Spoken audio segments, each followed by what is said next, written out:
বাপটা ছিল সেও মারা গেছে। এখন যদি তোরা আমার ভাইটার রোকায় রাখিস তাহলে আমি কারে নিয়ে থাকি? তোরা প্লিজ আমার ভাইটার জীবন নষ্ট করিস না।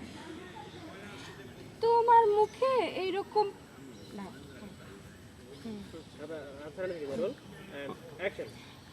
আরে কি করো কি করো, তুমি না প্রতিবাদী মাইয়া, তুমি তো ধমকি দিবা, দুইটা মারবা, তোমার মুখে এরকম অনুনয় বিনয় মানায় না। বোন রে, আমি জানি আমি ওই দিন তোর আগের মাথায় থাপ্পড় মারছি, এটা নিয়ে তুই রাগ করে আসিস। তুই রাগ করিস না, তুই একটু বুঝ, কিন্তু তারপর আমার ভাইটার জীবন নষ্ট করিস না। শোনো, তোমার ভাই কোনো ছোট খোকা না, আর আমরা তারা ধরা বান্ধব বিয়ে দিতে চাইতেছি না। তোমার যদি এতই মনে হয় তুমি তোমার ভাইরে যে বারণ করো, আমারও কথা না।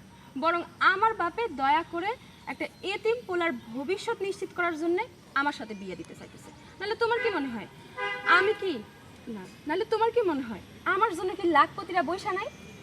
তোমার তো সাত কপালের ভাগ্য যে আমার মতো মাইয়ারে তোমরা বউ হিসেবে পাইবা। তোমার কি মনে হয় আমার জন্য কি লাখপতি ছেলেরা বৈশা নাই? তোমাদের সাত কপালের ভাগ্য যে আমার মতো মাইয়া তোমাগো বাড়ির বউ হইব, তোমার ভাইয়ের বউ হইব। আর দিয়ে দাও। আবার দেব? দিয়ে চলে যাও। ও আচ্ছা। যাই হোক, তোমার একটু সাহায্য করতে আসছিলাম, বাট দেখলাম তুমি সেটা ভালোভাবে নিলা না। কি আর করার, থাকো তাহলে যাই।